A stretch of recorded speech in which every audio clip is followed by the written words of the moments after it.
So, welcome. My name is Roger Berkowitz. I'm the founder and academic director of the Hannah Arendt Center here at Bard College, and thrilled to be here tonight with Thomas Chatterton Williams, my friend and colleague. Thomas is many things around Bard. He's a professor here at Bard, an assistant professor of the Humanities. He's also a senior fellow at the Hannah Arendt Center. And then outside of, I will try and speak louder. Is there a way to turn this up a little bit? Is it on? He also is a staff writer at The Atlantic and writes in many venues as well. He's written 3 books, Losing My Cool, his first memoir, Self-Portrait in Black and White, his second both memoir and also book about his experiences. And then this new book, which has, if you haven't been living under a rock, you've heard of, because it has been everywhere since it came out just about a month ago. Summer of Our Discontent, The Age of Certainty and the Demise of Discourse. Thomas has been on Bill Maher, the Colbert Report, the Colbert Show, the Daily Show. Yeah, shows my age. And then many other places, including a great conversation the other night with Jonathan Haidt at 92nd Street Y. The book has been reviewed everywhere, and it's gotten interesting notices, as they say. But let's just start with the title, Summer of Our Discontent. You read a book like this, it is, in my view, it's sober, it's thoughtful, it really does, it's an exercise in thinking. You can see Thomas thinking as he's writing, and he's not, there's very little exaggeration in the book. It's about as measured as one could imagine, and yet it's dropped like a controversial book, and I think that shows the kind of way in which thinking and soberness and discourse have become controversial. But I want to ask about the word discontent, right? Mm-hmm. So the Summer of Our Discontent is about the summer of 2020, the summer of COVID, and then the George Floyd protests. And it seems that a big part of your argument is that the country has turned dark, pessimistic, angry, cynical. Just say about how you came to this idea of discontent, and what we might even call the brokenness of the country. First of all, thank you, Roger. It's a pleasure to be in conversation with you, and thank you all for coming out tonight on what looks like a spectacular upstate fall, early fall, or late summer evening where you could be outside having a picnic or something, and not being full of discontent. This book is really about a moment that had a kind of blooming sense of discontent from a variety of angles. There was the pandemic, which I think made possible reactions and public outpourings of rebellion that wouldn't have happened without it. There was the racial reckoning sparked by footage of a death that was quite horrific and shocking and different, I think, in the visual language of violence than the kind of shootings that we had grown accustomed to in the social media era, largely because of how slow and drawn out it was. And then, hanging above all of that was this kind of specter of Donald Trump antagonizing the nation, polarizing the nation, never bringing the temperature down, and this sense that the election in 2020 was a decisive moment in which we would either have a liberal democracy or we would not. That, of course, became kind of the stakes of the 2024 election again, but it's hard to recall, but in 2020 there was this sense that if Trump wins again, then it will be full on fascism. So all of that heightened the mood and the sense of discontent and the sense that we were all rebelling against something. Before George Floyd died, on the right, there started to be a kind of urge to rebel against stay-at-home orders.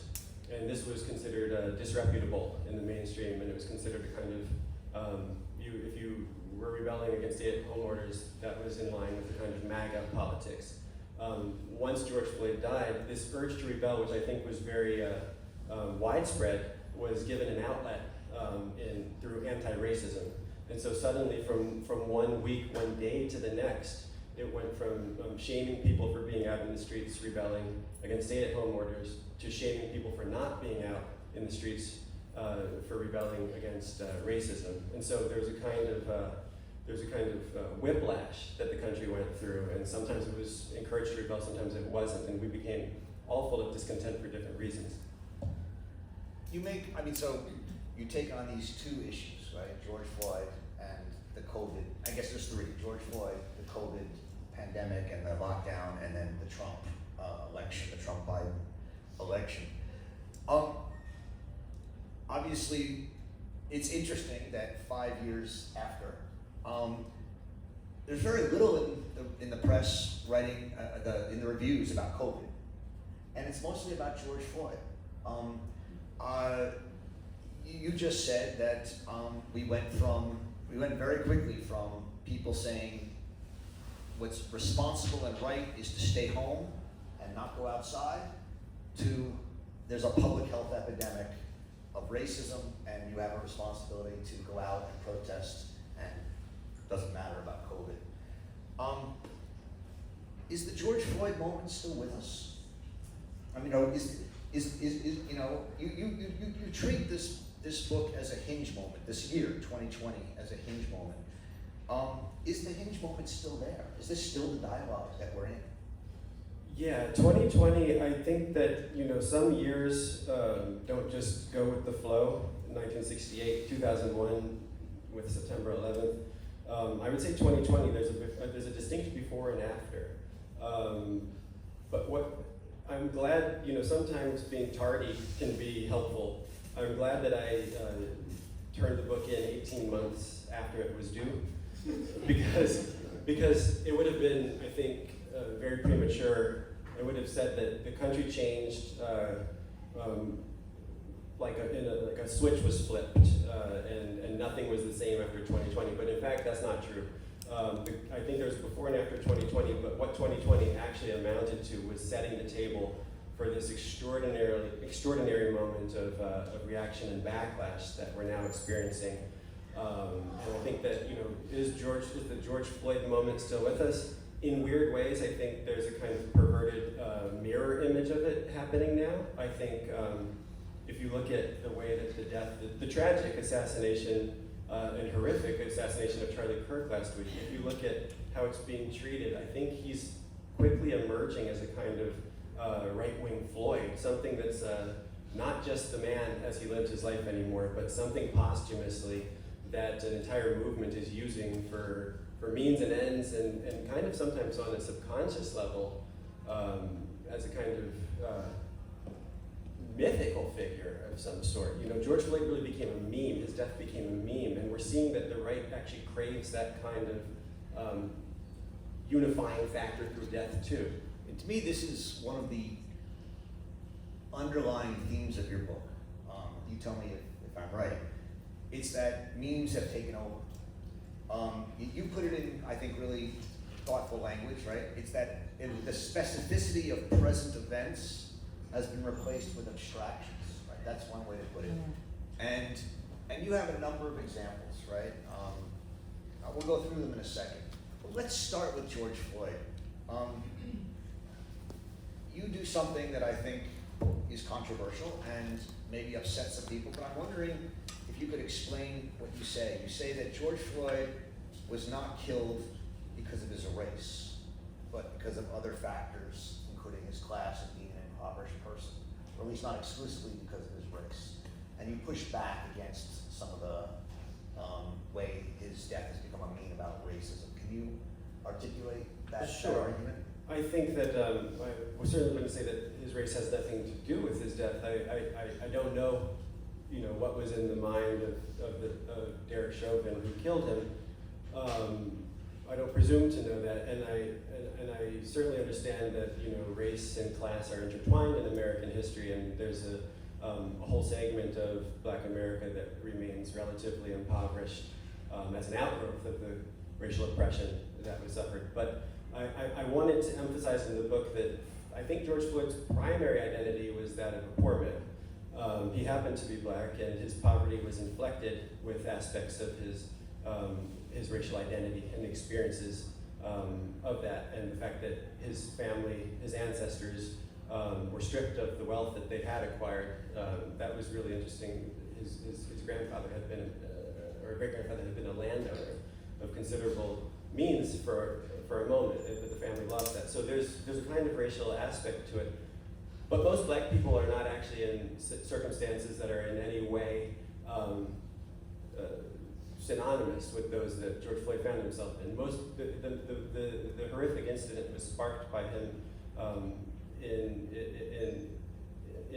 need of drugs using a counterfeit banknote, situation that most people simply don't find themselves in. So I think that to take seriously what happened is also to take seriously the kind of vulnerability that poor people have in this country, and that would require a more complicated lens of looking at what happens in instances of police brutality, because actually the numbers show that most people by just like 500 or so white people a year are killed in police custody, right?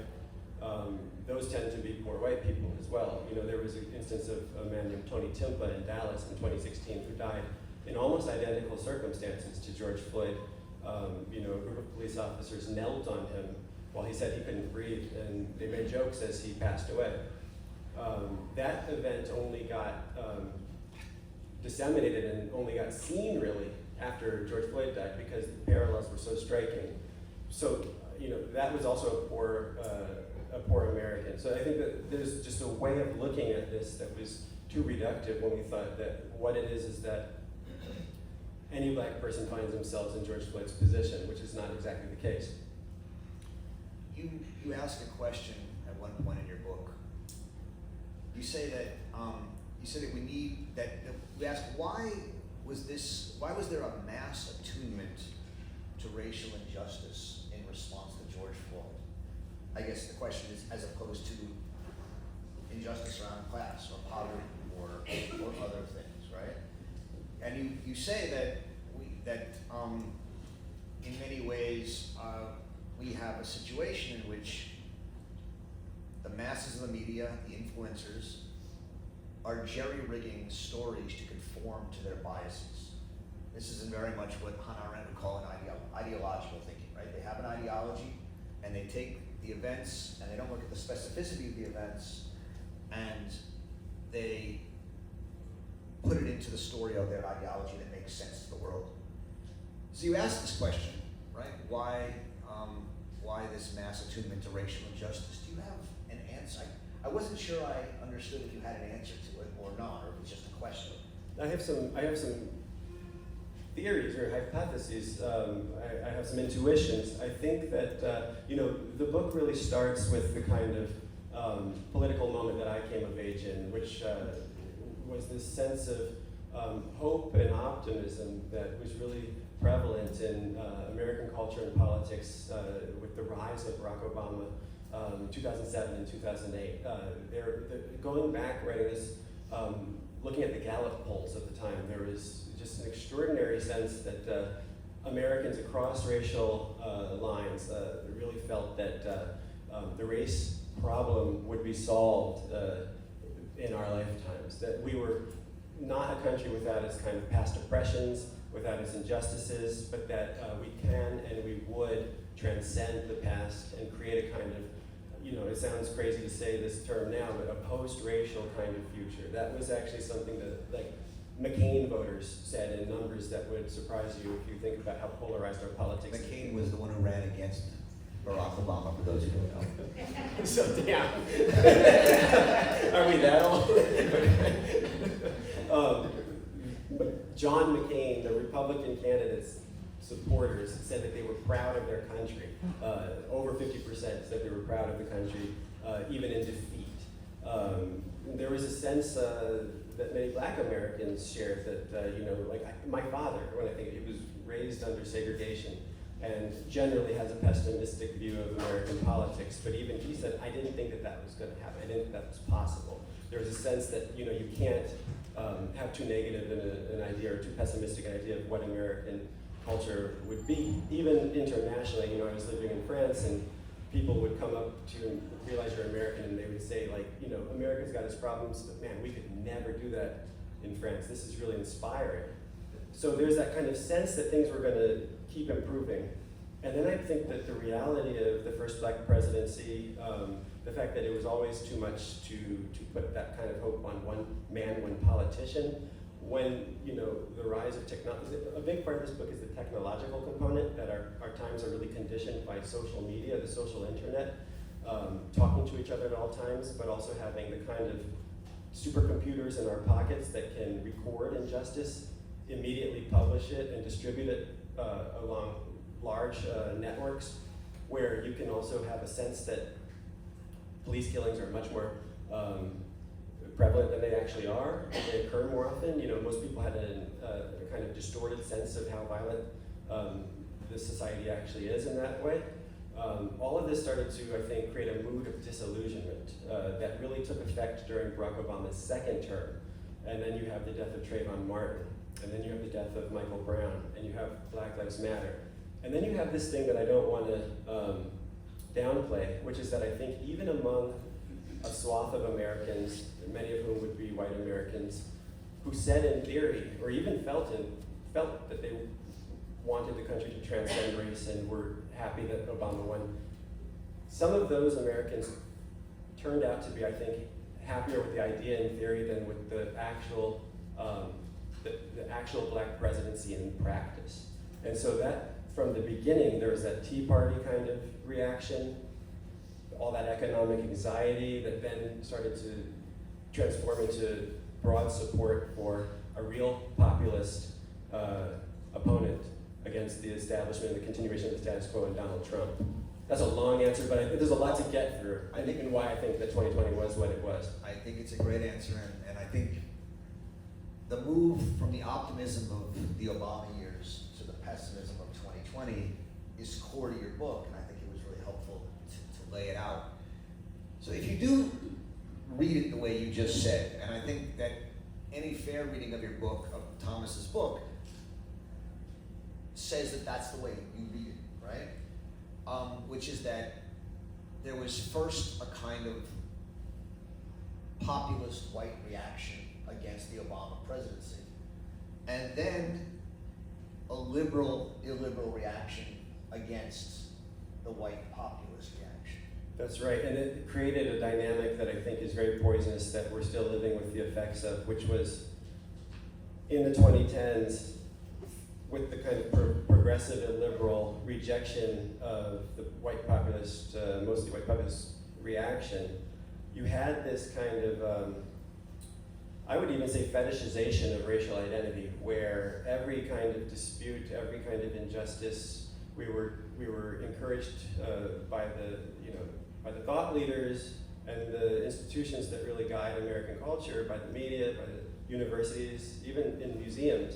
We're encouraged to think of everything through power imbalances and through grievances that are attributed at the group level. And we were taught to think in terms of what politics means for the identity, racial identity group that we fit into. Everybody except for whites, who were actually not supposed to think politically in terms of their identity group.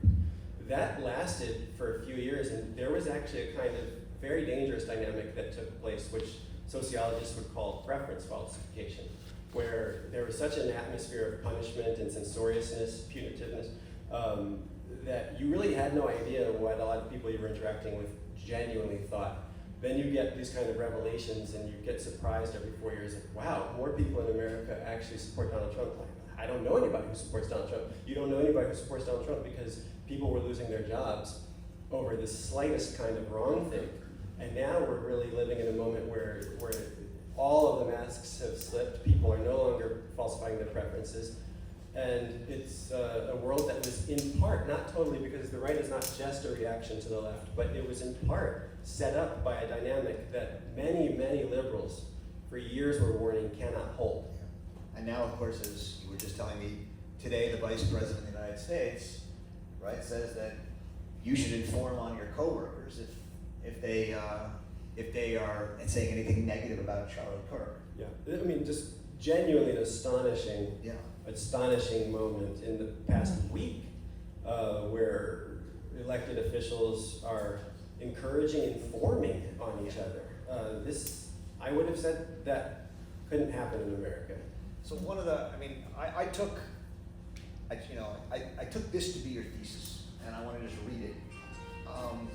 And then I have a question around it. The long arc of the American moral universe. So we've all heard the idea of the arc of justice, right? Mm-hmm. The arc of history bends toward justice, but the long arc of the American moral universe has been warped grotesquely beneath the competing heat of the movements for social justice and the right-wing illiberalism.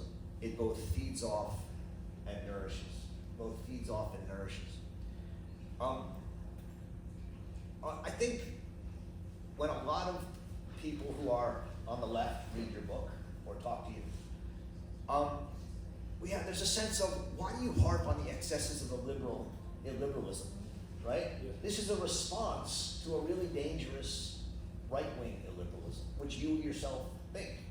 Why do you spend so much time on, the competing heat of the movement for social justice and right-wing illiberalism, that it both feeds off and nourishes? Why is that almost, that's the core of the book is, in a sense, interrogating liberal illiberalism, right? Why is that your project? And I think you have a great answer, but I want to hear you say it and put it out there. Well, yeah, I think that the French have an expression that extremes touch, extremes meet. We might call that horseshoe theory, but a lot of the behaviors that look so repugnant and illiberal to us that are happening now since Trump has returned to power, you can find a precedent for that for almost anything that's happening in previous moments in the past 12 years or so in institutions, less with the government, but also with the government in some cases actually, but in institutions that social justice activists really influenced. So just think of one example, which I think is actually, it's so bad actually, but it was really common, and it was so common that people didn't really, I don't think, give it nearly as much attention as it should have had. But like in many university settings, you could have compelled speech. You could be forced to sign a DEI statement if you were going to be hired to teach physics. At schools, at state schools, you could be made. Your employment was contingent on signing a statement that would say that you would be committed to anti-racism and to fostering greater diversity. I think we really can't overestimate how upset that made so many people to have that kind of power exerted over what they were allowed to think, how they must profess certain views, even if they had no familiarity with the subject matter or the sociology or the reasoning for it. There are many, many instances of this kind of enforced correct thinking, and punishments and stigmatization for any type of wrong think. Both in terms of your employment, you could certainly lose your job in many industries, but also socially, like on Facebook and Twitter and all these Instagram. When George Floyd died, there was in many industries there was enormous pressure to post a black square. Why didn't you post this black square? So that sets the table. And so I think anybody on the left who says, and I've got this reaction so many times, sure, all that may be true, but like now we have an emergency, so why is that relevant? Well, I think it's relevant because as bad as Donald Trump is and has always announced himself to be, more Americans of all ethnic backgrounds, because the thing is that he also built a coalition, a multi-ethnic coalition that amounts to the least racially polarized victory for a Republican president since 1972. He has a lot of Black and Latino and Asian support, not just white support. Why does it matter? It's because you have to figure out how to make a more attractive vision that can actually win politically and gain power to combat whatever you think is oppressive now. And right now, Donald Trump, with all of his faults, presented a more attractive vision than when the social justice activism was dominant and had controlled our institutions and much of what our Democratic Party was willing to align itself with. I think one way to read the book, or one way I read the book, is that there are a series of examples that you talk about, events, all of which I think for those people like myself who read the news but don't delve deeply into some of these, we had one view of them, and you show us that they're much more complicated than we expected them to be, George Floyd being one. I have a list of 8 or 9 here. I'm not going to make you talk about all 8 or 9, but maybe pick 1 or 2. I'll give you a couple at a time. The Covington Catholic High School event at the Lincoln Memorial, or the Juicy Smollett web. Pick one of those. Maybe I think more people. Dave Chappelle's pronunciation of his name. I'm sorry, I don't know it. It shows you how out of it I am. But maybe use the Covington Catholic one if that's something Sure. Something you can talk about? Yeah, because that's something that I heard about. I saw a video of it, but I never paid much attention to it. And you really brought a different, a much fuller, and maybe sort of tell the fuller aspect, but also why it was important for you to tell that story. Sure. So I think it's really, in places like this, in places where I work, the magazines I write for, in the neighborhoods I live in, I think it can be difficult to understand the amount of resentment that built up for years. But I think the Covington Catholic story kind of epitomizes a kind of way in which part of America really sees things exactly opposite from the rest of America. This happened during Trump's first term in office. And it's important to also remember that during Trump's first term in office, the culture was still dominated by the left. Yeah. It's only in re-election that there was any type of shift where you could say that there was pushback, like significant pushback in cultural institutions. But he was president. But when Covington Catholic happened, the red hat was considered the same as wearing a KKK hood or a swastika. It was the rhetoric was at that level, and so you had a group of white, mostly white high school students from Covington Catholic in Kentucky. They were on the Mall in Washington. I think for there was a rally, a March for Life, where conservatives were marching against abortion. There were also, it's Washington, D.C., so there were, people are always protesting for lots of different things. So there were Native Americans, I don't remember what they were there for, but they were in a drum circle. And there was a lot of kind of racial rhetoric flying around. There was also, the Black Hebrew Israelites were in town from Harlem or from D.C. I don't know which chapter was there. But they were actually, an important part of why we know how the story worked, because they were filming the whole time. And so these boys in their red MAGA hat, a clip of a boy staring at a native elder went viral out of context, and a slew of celebrities immediately weighed in, and Katy Perry and people like this. How can we live in a society where white racism is empowered and feels legitimated to say you can't even exist in public without being made to feel inferior. The idea was that this boy was dressing down the Native American. It was a racist attack, and it was emblematic of the white supremacist takeover represented by Trump's election. The whole media ran with this story. Elected officials weighed in on Twitter to say that we can't have a country in which white supremacy is this emboldened. It was in the New York Times. It was everywhere. So, long story short, then the full video is made public, and it turns out that the only racism that anybody captured anywhere was the Black Hebrew Israelites calling the Native Americans pagan and egging on the white kids who essentially were with their teachers and stayed quiet. They were simply wearing red hats. So that was a story that wouldn't really matter. It sounds like the stakes are low, but the stakes are so high because it became an enormous national controversy for days on end. And it became kind of one of these things that people who are outside of the kind of progressive mainstream saw as further bias, that you cannot actually get the New York Times to report honestly, that you will be considered a racist for voting for Donald Trump. They won't give you a chance to simply have a different point of view politically. That this all became, the stakes are raised so high. And I think, if we're honest, there is something to that. There is something to that. The coverage, it was impossible to actually talk about things in a way that didn't look in a binary between racist and anti-racist. Nuance was not what was desired. And I don't think nuance is necessarily desired now, but at that moment there was a kind of moral righteousness that was encoded in the institutions as well. Why do you think people are so upset when you tell such a story? People on the left, because they are.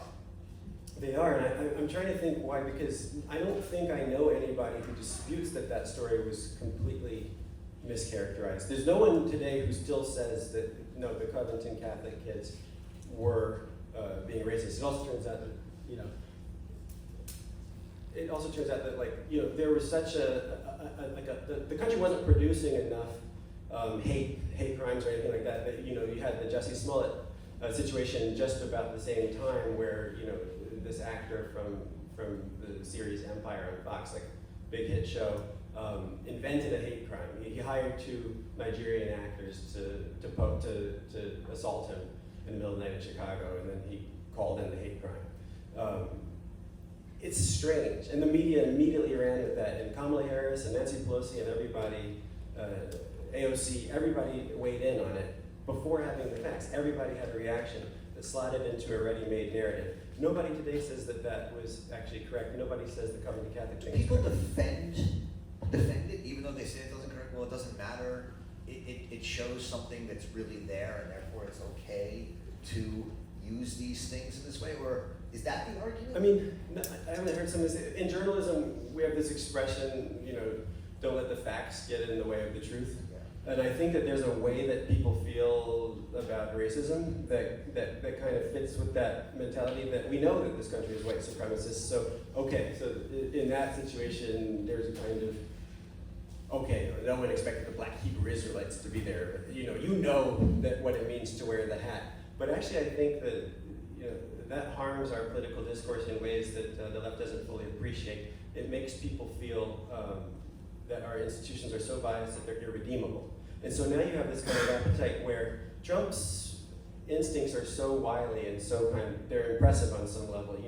He identifies all of the real problems, all the problems that many people aren't talking about. I think his solutions to all of these problems that he identifies are horrific, and it's, my toe is itching, so you chop the toe off.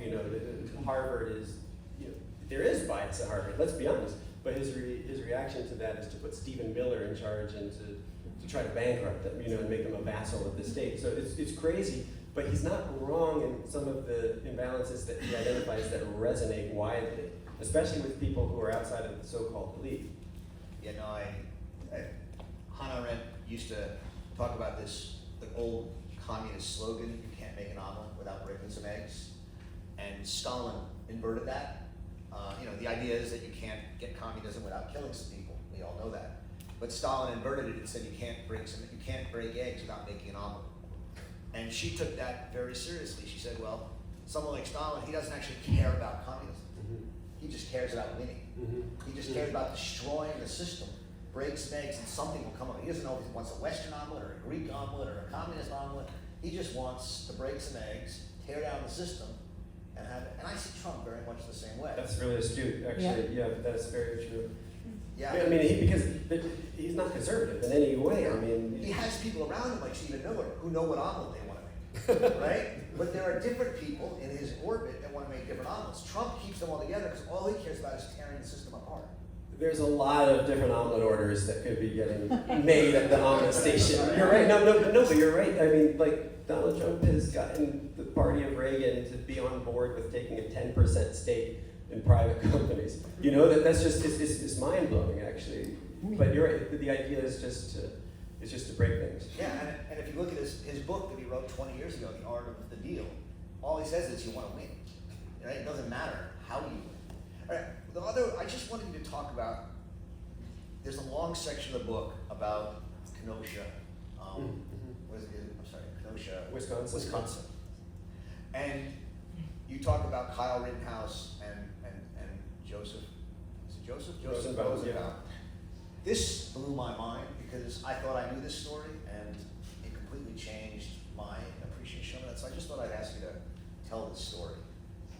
Kyle Rittenhouse was another one of these stories where there was a ready-made narrative, or a narrative that the media, I hate this word, the media, I mean, I'm in the media, but like, that the kind of mainstream and often left of center news organizations, there was a story that they wanted to tell, which was that, Black Lives Matter activists got killed protesting for racial justice during the summer of 2020. If you remember, the summer of 2020 there were a wave of protests that were mostly in aggregate peaceful, but that had enormous levels of lawlessness, chaos, disorder, rioting, arson, killings. All of that was there too, looting. And one of the, I think, worst theaters of rebellion was not in Minneapolis or anywhere else. It was in Kenosha, Wisconsin, after a young man named Jacob Blake was shot 7 times in the back. In a situation that actually, if you look at, was one of these very sad situations, but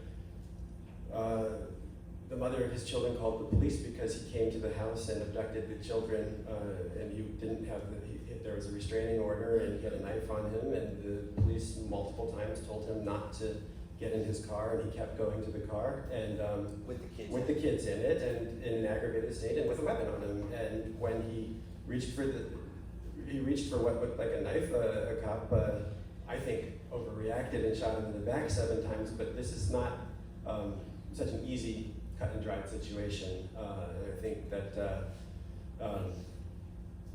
it was at a moment when the country was so heightened and sensitive about police violence that Kenosha exploded, and a car dealership that was owned by an Indian immigrant owned the car dealership, had nothing to do with kind of racial politics, but it was many cars were set ablaze. There was rioting, there was peaceful protest, and then there was a sense that was growing that people felt that the police were not protecting their communities. And so there was a kind of organization of citizens who would go out and stand in front of the auto dealerships and other places that were being burned with guns, and they would on their own dissuade arsonists and looters. So into this kind of tinderbox, 17-year-old Kyle Rittenhouse, I'm sure you all know this story, but he comes from, he's got family in the community, he's a lifeguard in the community. A big deal was made of the fact that he crossed state lines, but he lived 20 minutes away in Illinois. But he came during the day of August 25th during the day he was filmed cleaning graffiti off of walls. He walked around with his EMT kit. He was kind of kid that seemed like he wanted to be a pillar of his community in the ways that he saw that. And he had a gun, he had an AR-15 assault rifle, and he went to stand guard in the evening with a group of other volunteers. And throughout the night, one of the things that's so interesting about this incident is that there's so much citizen journalism. There's so much film from many different camera phones that you actually can go on YouTube and you can recreate hours of what happened this day. And of course, what ended up happening was that a mentally ill and kind of unstable 35-year-old named Joseph Rosenbaum, who had just been released from a psych ward that very day, and had a restraining order so that he couldn't spend the night with his fiancée in the hotel where she was staying, was in the streets. He was looking to get his medicine. He couldn't go to the Walgreens because the Walgreens was boarded up because of the protest. So he's just in the street, and he kind of latches on to this kind of growing protest movement that's becoming more and more unruly as the night wears on. And he ends up at a point confronting Rittenhouse, and Rittenhouse shoots him. And I think he shoots him in self-defense, it seems, and that's what that's what the court decided. But as he begins to move through the crowd, the kind of rumor that a mass shooter is on the loose starts to spread. Like, you can see it spreading through the street, and he begins to be pursued and chased. And this is really tragic. But people think that they are in turn acting heroically and bravely, and they're stopping a mass shooter. And so 4 men descend on him. One man misses, one man drop kicks him, another man hits him with a skateboard. He shoots and kills the skateboarder, and one more man comes and draws his firearm, and he blows his arm almost off. Rittenhouse blows his arm almost off his body. And then he gets down the street and he finds the police, and he tries to turn himself in, and the police drive right past him. And that's kind of a metaphor for how the police had abdicated their responsibility and kind of outsourced the safety of this neighborhood to a kid and to people who were trying to protect their own community in the absence of state authority. And so the way that this was reported, it was very, very simplistic. And it was, and initially, the reports were that he had killed Black Lives Matter activists. So it was this kind of oversimplified story of a white supremacist had shot Black Lives Matter activists. There's so much in that story, and it goes on for pages in the book. And I mean, it made me think of this case, I think in Virginia, where this young Ukrainian woman was killed the other day by someone with a history of psychiatric problems, who'd been arrested 14 times and released. And it just reminds us, here's one of the issues that we're unwilling and unable to address, the problem of mental illness in our society and what to do with people who are dangerous. And is that, you don't really address that full on. You talk a little bit about it with Rosenbaum, but Joseph Rosenbaum. How does that fit into the story you're telling? Well, the specifics of how Rosenbaum attacked him, I think, have to do with mental illness and with the inability to keep people who are potentially violent. Everybody that was shot in this story has a long reaction. The question is really like, how can we as the left, in a way you're trying to talk to the left, right? How can we in the left deal with mental illness? How can we deal with this? Should we confine people against their will? Oh, I'm really, because you're saying we have to be honest, we have to talk about these issues, we have to keep order. I mean, that's an underlying theme of your book, is that the left excuses disorder. Yeah, I do think that. And I'm wondering how you think this should be dealt with. Look, is everybody in here reasonably familiar with the story of DeCarlos Brown in North Carolina? Horrific act of violence I mean, from somebody that was arrested and released 14 times, often on violent charges, and that was allowed to sign a piece of paper saying that he would show up again, between when he had last been released and when he killed this Ukrainian girl who had come to America seeking safety and a better life. I mean, it really is one of those stories that is just unbelievable. Do I think somebody like that should not be able to be in civil society? Yeah, I do. Do I think that even Mayor Adams has a point when, when he says that you cannot have what is happening in the subways happen? There has to be some state intervention. I mean, I do. I'm with you. I don't know how to do it, but this brings me to where I'm going to end, and then we'll open up for questions.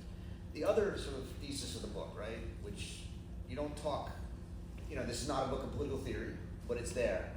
It's that we forget the fragile blessings of liberal society, right?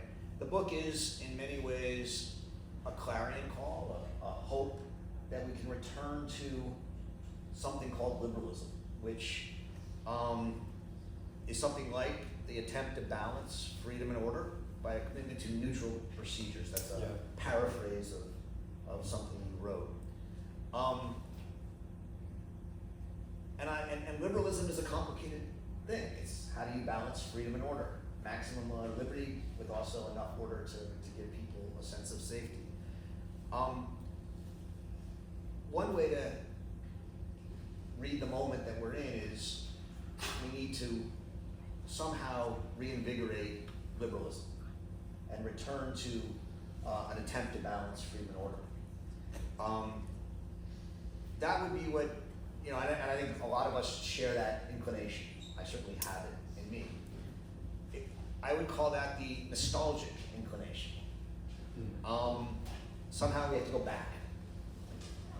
The other approach is, look, what this is showing us is that the liberal order is over. The reason it's so easy to be destroyed is because it doesn't work. It's broken, and it's being dismantled before our eyes. And we have to try and figure out what comes next. That's sort of the post-liberal, approach. You don't really talk about that part. There is a kind of nostalgia, if I'm okay. Is that okay Sure, to yeah. say for liberalism? How do you think we come back to what you want, right? Liberalism, discourse, the kind of thoughtful engagement with events and nuance that you illustrate in your book, and that even the people who should be your friends, the liberals, are like reacting negatively because they think you're, not on the right team. Well, it seems like, we've had periods of profound illiberalism in the past, so it's nostalgia for a specific kind of moment, and it seems that was the moment that many of us would take for normal, but in fact it wasn't the norm. It seems like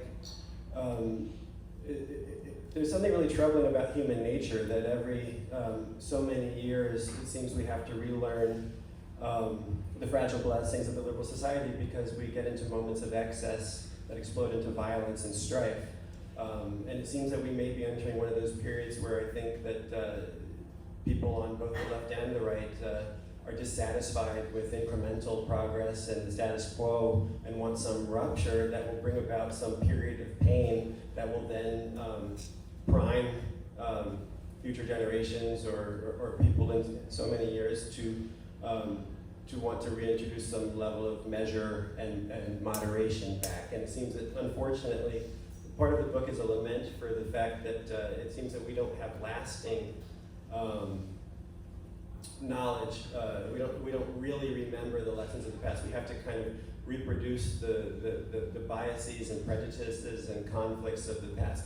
We're seeing that the generation who really remembers World War II is really dying out, and we're seeing anti-Semitism come back, and we're seeing people flirt with a kind of scary, if you take it seriously on a level, a kind of scary revisionist history that's gone mainstream enough to be on Joe Rogan and Tucker Carlson, where people say, well, if you really look at it, like Winston Churchill was probably more to blame than Adolf Hitler for what happened, and Hitler had some points, and they really didn't. They wanted to kill the Jews. They didn't know what to really do and how to feed them, and so and Churchill didn't give them an out. I mean, that is being mainstreamed in a society that is losing track of what had happened. It's scary, but it seems that you might have to pass through. Maybe this is just the cyclical nature of these societies. So, and this is there's the idea that if you try and hold on to an old-fashioned liberalism, right? One side's going to gerrymander in the middle of an election cycle, and you say, well, let's hold on the principle and not gerrymander. It's like you bring a knife to a gunfight, right? And I think that's how a lot of people now see it. Trump thinks you have to win at all costs. We should win at all costs. You can't have a liberal world if both sides are trying to win at all costs. Well, no, but you could when norms prevail. What Trump has really shown is that much of what makes a liberal society possible is not written into the letter of the law. It's based on norms and habits and manners that we take for granted, and it's based on limits that we don't transgress, not because we apparently couldn't if we were willing to, but because no one had been willing to, because it wasn't what was done. Once somebody proves that you can get a lot out of ignoring norms, ignoring shame, it shows how fragile the liberal compromise really is. It's not based, because liberalism, it's based on what? Respect for the individual, maximal tolerance of divergent viewpoints, freedom of expression, the extension of grace even to one's opponents, so that mistakes can be, they can be forgiven, they can be overcome. It's not a zero-sum view of political power. Once somebody decides that that's not how they view things, once somebody even decides that they don't believe in the peaceful transfer of power, I think that, in retrospect, that was the watershed moment that Trump was able not to be punished for that should have been a disqualifying thing that happened. It really happened, and he was able to be redeemed after that. And I think once that happened, maybe we can't get our liberalism back for some period of time. I think that's probably true. There's a lot more I want to say, but I want to open it up for questions. Do we have a mic that's going to go around? Yeah, Hannah has a mic. So are there questions? Yeah, right there. Karen? Thank you for all of this. I'm very interested to hear this. What you're thinking. One of the things I'm thinking in what you're saying is that America is a very violent country. There are violent incidents that happen every day. People get kind of killed in various ways and every day. So what I hear you saying is that, so we're not going to respond to every single one of those incidents, as a culture. But some parts of our population, kind of grab one of these incidents, and it becomes very meaningful for them within a certain narrative. And for one side, it's going to be George Floyd. For another side, it's going to be Charlie Kirk or that, Ukrainian woman in Charlotte.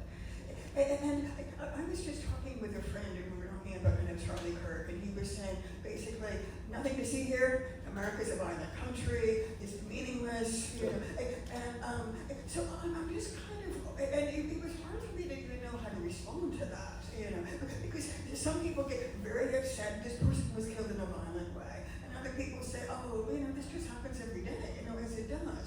So what I kind of wonder about is that, are there any deaths that you see as meaningful in and of itself? I mean, not just something, kind of thing that becomes meaningful within a certain political agenda. Yeah. But something, where of all those kind of violent incidents that happen every day, are there any ones that you would signal out that kind of transcend all of the political purposes, to which they're made? That's a great question. I think every death we mentioned, actually, in this conversation, not just George Floyd and Charlie Kirk, but also Trayvon Martin, I think all of these deaths are very meaningful. I think, a 17-year-old boy walking home, being profiled because of the way he was dressed, stalked by an adult, confronted, and then, he at some point seems to have despaired and fought back, and then is killed for having defended himself when he did nothing to initiate the conflict. For me, that's a tragic and very sad and disturbing death.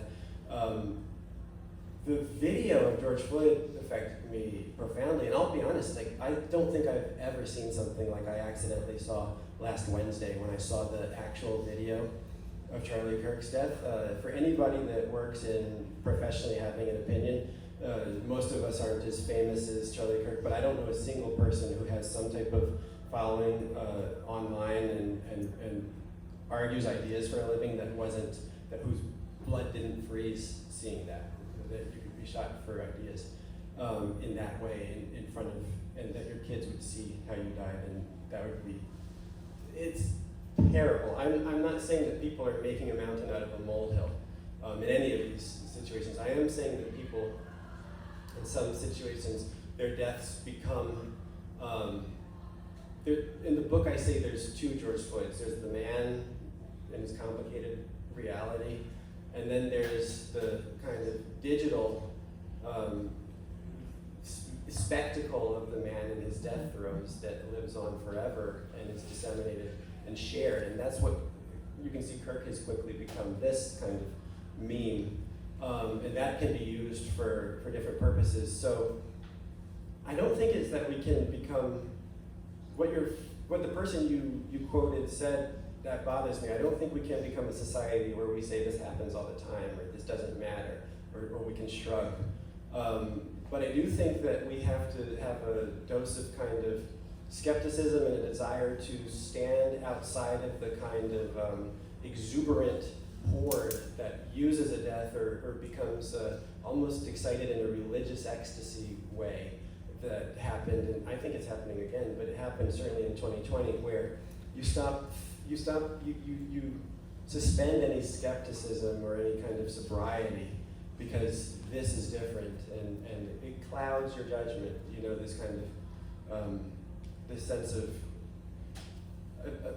ecstatic kind of moral righteousness that justifies any response, actually, and that it can become illiberal, and I would say that probably most of the people involved, if not the politicians exploiting it, most of the people involved would believe that they're operating in good faith and from a sense of moral clarity. It's just that we have competing visions of moral clarity, and that's why liberalism is actually the best possible way to compromise and negotiate. Let me push part of Karen's question that you didn't answer, which is America by nature a kind of violent society? No doubt. Which is actually the title of an essay Hannah Arendt once published in the New York Times. And one way to say that is, from the Whiskey Rebellion and the United States Revolution to today, the Civil War, the 60s. The country, if you're a democratic country that gives everyday people a voice, like Charlie Kirk was trying to do, if you believe the one view of him, right? You're going to provoke, you're going to needle, you're going to troll. It's part of what we are. And from the 1950s, you could say from the 1950s to about 2000, we went through an aberrational period of incredible stability of opinion, led by the New York Times and certain liberal institutions. Largely, I think, a reaction to the horrors of World War II, and people afraid of extremism, afraid of sort of strong moral opinions, and we accepted a kind of, and most of us have grown up in that period of liberal, communism. But that's in a way an aberration in the United States. And can you have a liberalism that allows for more disorder and more violence and still be liberal? I think that's our only option. When you look at what works, I don't see a replacement for it. I don't think that any of the liberal proposals are very appealing.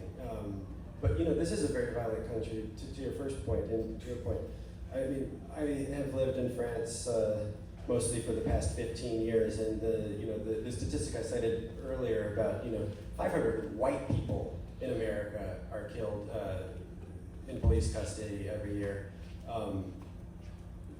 That would be more than all of the European Union combined, and that's just white people. That's wild, and that's like something that I don't think like a Norwegian or a French person can really fathom, like how violent the society is. But why is it so violent? It's also so violent because police interactions are so heightened here because so many people are armed. But more than the actual violence that comes with a nation with so many guns in it, I think actually, can we have the kind of liberalism that we thought of as normal, I think, in a fragmented reality that's conditioned by social media? How many of you have seen how Elon Musk has been tweeting over the past week? It's astonishing. It's astonishing. You tell us, because I haven't seen it. He's saying, and he's inserting himself into multiple kind of fragmented political discourses around the world. He just popped into the United Kingdom in their anti-immigrant protests and delivered an address. Several months ago, he just inserted himself into the German political situation and addressed the AfD and said that actually my advice to Germans is that you can't be hung up on all this guilt stuff anymore.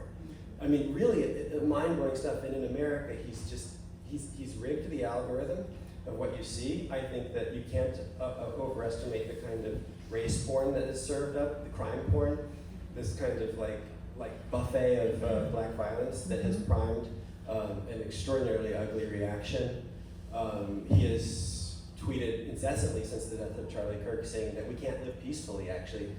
The left, fully half of the country, by these people's definition, are enemies that you can't actually share a country with. So we have no solution but to fight back. That's the person that's controlling the digital public square. You go over on Blue Sky and you see something very, very scary, because there actually are tons of examples of people saying something so nasty in response to a man having his neck blown up. You know, on Blue Sky, that you really do wonder if we can ever get the toothpaste back in the container and have a kind of a civil discourse that we thought was normal before technology. I don't know, actually. Thank you. There's a lot of questions. Let's take a student question there. What do you got? Yeah. Right here. You got a microphone? Sorry. Okay. Let's take two questions. Both of you can ask your questions. Okay, so bit of a preamble to this one. So I'm transgender. I live in California. I go to school here. Whenever I take a flight across the country, I have a layover. I don't always know which state that layover is going to be in. If I have to use the bathroom at the airport, there is a chance, not a high one, but a significant one, that I will be detained and arrested as a sex criminal. The government is currently working to make the medication that me and most of the people that I know and love and am friends with legal.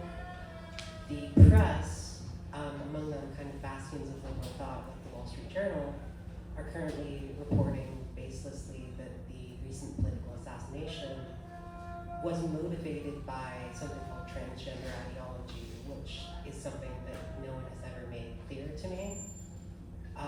The current, I would say, early Democratic frontrunner for president, Gavin Newsom, is someone who has said that the rights of people like me are debatable, that I should not have been able to transition when I did. I should have been allowed to transition far later. And this backlash that we're currently seeing, backed by people including the richest man in the world, the president, the governors of most states, was enabled in large part by reporting in outlets like yours, with Jesse Single cover piece in 2019 for The Atlantic, but also the New York Times, which has now been cited in state laws banning gender care for people like me. The Wall Street Journal, again, with this kind of sensationalist, extremely, talk about getting out of your skis, this reporting that serves to create the immediate association in people's minds between someone like me and this kind of mass violence. You've talked a lot about the Charlie Kirk shooting, which I do want to say I think is politically extremely, it will not advance any kind of cause that I believe in. I think in fact it'll provide a further pretext for state repression, but I watch that video and I see a man who has advocated more or less unequivocally for everyone like me in this country to die being killed, and I feel more or less nothing. So my question is, why should someone like me have any faith in the promise of liberalism when it so comprehensively failed me and everyone I love?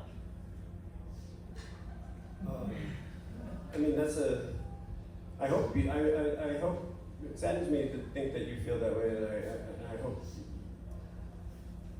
I wouldn't want anybody to feel that the kind of liberal society that I think has incrementally become more and more just for more and more groups has failed them. I understand that there's extraordinary backlash against people like you happening right now, and that must feel very scary. I would emphasize that no matter how hateful words are, we really have to make a distinction between words and actual physical violence and killing. And so whatever somebody said, it never creates a context where they can actually be killed that way. So I do really want to say that what happened to him, no matter what his views were, his views are kind of irrelevant, or his speech is irrelevant to what happened. But in terms of the backlash that's happening against trans people right now, I think that is an extraordinarily divisive issue that is being exploited quite cynically. But I also think that there are many different issues that are tangled up in the kind of discourse around around trans rights. And so I think that it's a completely different conversation to talk about at what age children transition as it is to talk about college sports, for example, or who competes in what category, as it is to talk about bathrooms. So like all of these issues kind of are able to be tangled together, and then you get a kind of situation where you get a kind of gotcha question where someone is asked, a presidential candidate is asked if they support taxpayer money going to pay for transitions for undocumented immigrants. And Donald Trump is able to take the footage of Kamala Harris answering that question, and apparently that's one of the most effective political ads he cut from that in recent political history. So, you know, there are multiple different kind of conversations and different ways of thinking about this complex and new, relatively new issue that I think could take into account the speed at which a society changes and accustoms itself to new rights, as well as making sure that people don't have a fear of traveling home because in certain states they are not able to fully enjoy bodily autonomy or able to express themselves as they are in other states. I think it's a time of flux when one of the things that I think we didn't get into now is that the kind of cancel culture and the kind of dynamics that the censoriousness that I was talking about coming from the left and that now is being mirrored on the right, it's at times when norms are being contested that, you know, you have these types of disputes. Norms are trying, like, there was an attempt to establish new norms that we're seeing an extraordinary reaction against, and that has to be negotiated. Normally we would hope that we could do that in a sober way, but the stakes have been raised so high that I don't have an answer that I think can fully satisfy you.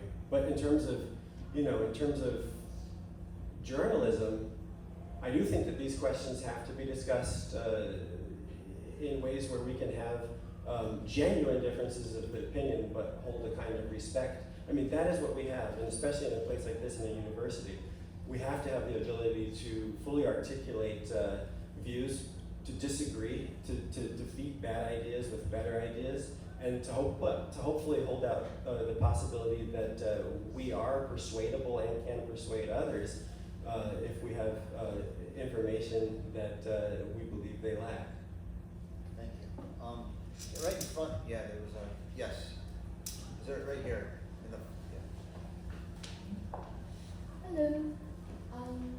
I was wondering what you see as the future of Black activism in America. In this climate right now where we're getting rid of DEI and African American history is really being kind of attacked right now, especially like in museums. I'm wondering what you would see as like the steps moving forward, or even if it's possible, because it almost feels like what I'm hearing from what you're saying is that like to prioritize one race and to think in like that way in one community inherently alienates others and is going to breed resentment. That's pretty much it. What I see as the future of Black activism, and that's a good and thought-provoking question. I mean, in the short term, I think it's been set back quite a lot, and I think it's been set back in some ways by some of its successes, not its failures. So I really think, several years ago, Ibram X. Kendi came and spoke here, and that was at the height of his kind of popularity and the implementation of his ideas in elite corporate spaces, in universities, in museums. This idea that every idea, every policy was either racist or anti-racist, and there was no in between. That succeeded for several years. The Smithsonian had, on its website, this famous chart showing white supremacy culture and taking an anti-racist approach to museum culture. And people lost their jobs in museums for not being sufficiently inclusive through a new understanding of diversity, equity, and inclusion.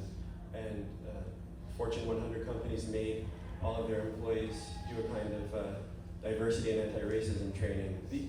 This way of seeing life primarily through a kind of lens of racism or anti-racism,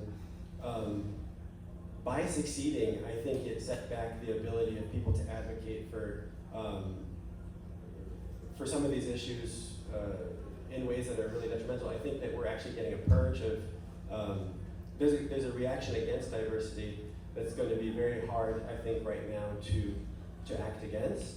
And so one of the things that I would argue, and I did argue, and Mark Lilla and many kind of writers since 2016 have been arguing, is that if the issue that Black Lives Matter was really trying to emphasize was police killing unarmed civilians, it seems to me that the best way to go about, it was very helpful that they highlighted this and that Black people do disproportionately suffer this consequence.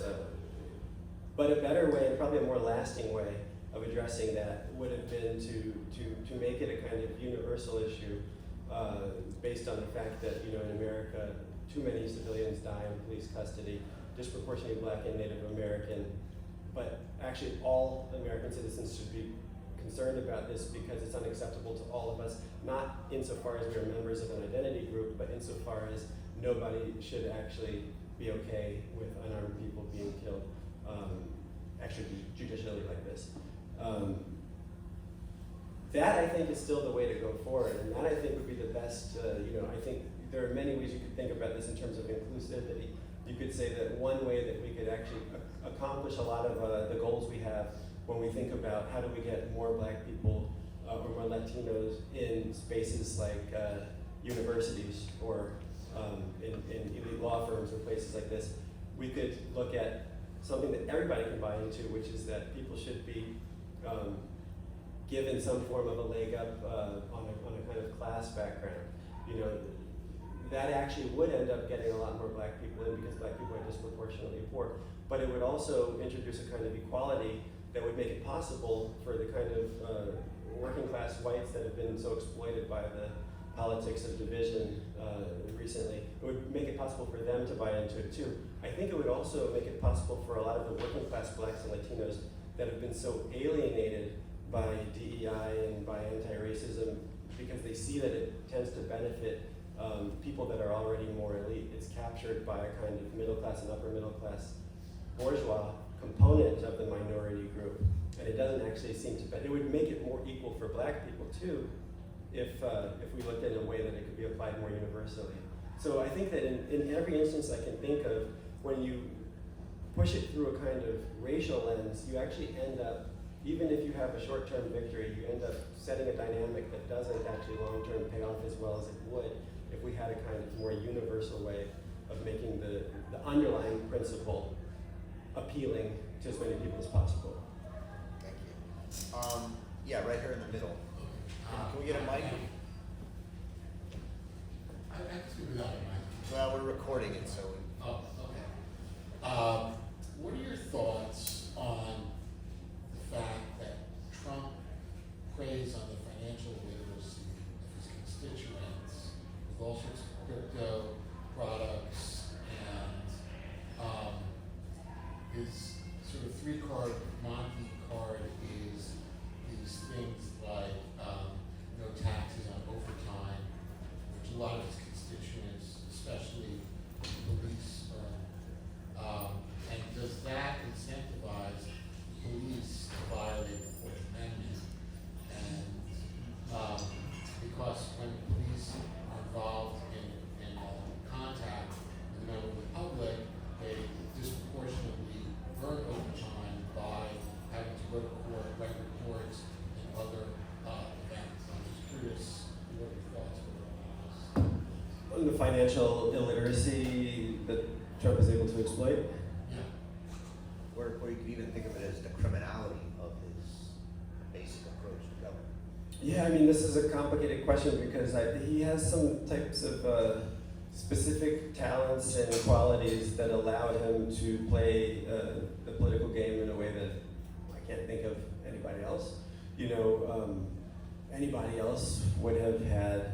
It would be the defining thing that we talk about forever. If any other politician had made $5 billion off of a meme coin in the past 8 months or something like that, you know, if their second eldest son became a billionaire in his own right because of a meme coin that was released, you know, he's able to get away with a lot of things where people don't necessarily hold him accountable for it. It partially has to do with, I think, kind of illiteracy, but it has to do with some aspects of his charisma that make people believe that everything is rigged and you know, there is nothing.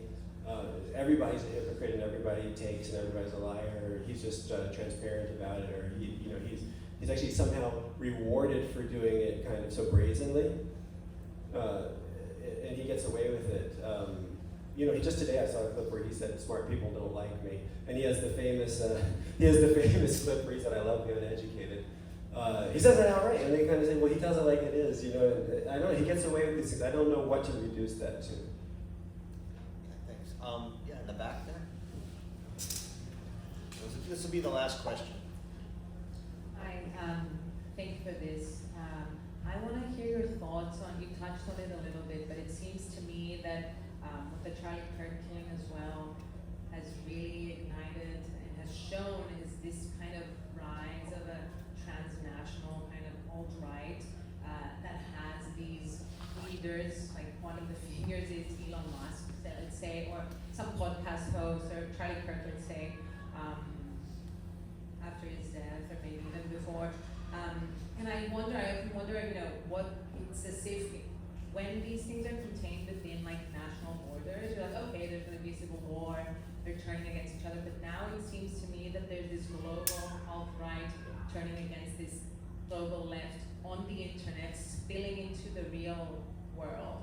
And I don't know exactly how that war is going to play out when it's not limited to one country. It just seems to be so, I don't know, it's scary, and I don't really know how we can imagine what the outcome of that would be.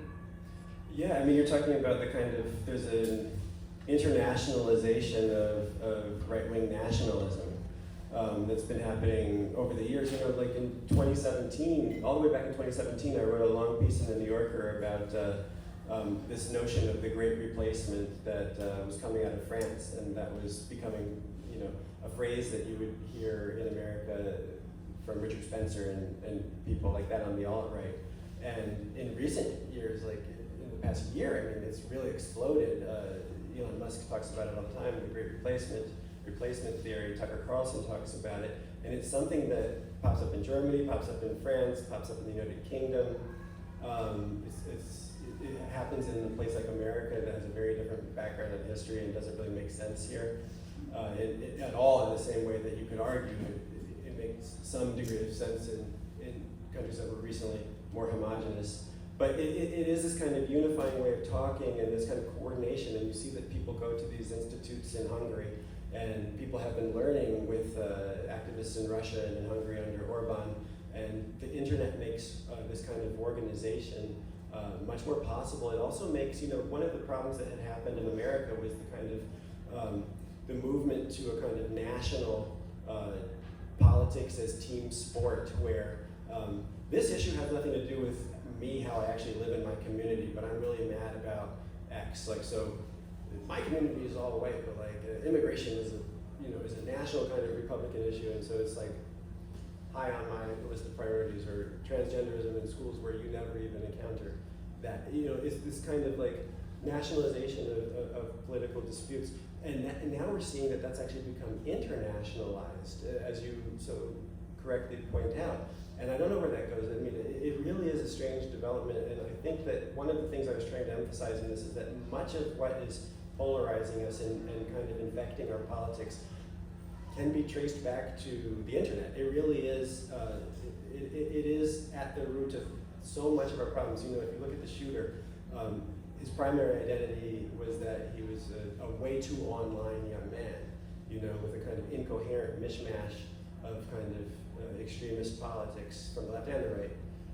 So this is something that the European Union tries to regulate more. They try to regulate the internet more than we do. And you see that in keeping with what you're saying, J.D. Vance goes to Europe and he basically threatens the European Union and the United Kingdom with less like support for NATO and things like that if they don't allow a kind of speech online that is more to his taste and to MAGA's taste. And that is the reality that we're with right now. I don't know where it goes. And then you add into that AI and the kind of sense that you don't even know if the speech you're interacting with or hearing is from a human being or not. I mean, it's bad. I think it's really the liberal project is a fragile project, as you said, and the kind of difficult conversations that you have and that you were able to write about in the book and talk about in public is rare. And as you said, there are deep dynamics in our country that are making it possible in subtle and blunt ways that are jettisoning the norms of liberalism in our time. And it's really inspiring and great that you've written this book and came to talk to us about it. For those of you who go here, Thomas teaches here every spring, so you can take his courses. Please join me in thanking Thomas Chatterton Williams. Thank you so much. We'll be signing some books. If anyone wants to buy some of these, out there or Yeah, here? it's Just outside, there's books available, and he'll sign some if you want. Thank you all very much. We have our conference at the Hannah Arendt Center coming up on October 16th and 17th on Joy. Thomas and I will be back at that. Thanks very much. Thank you.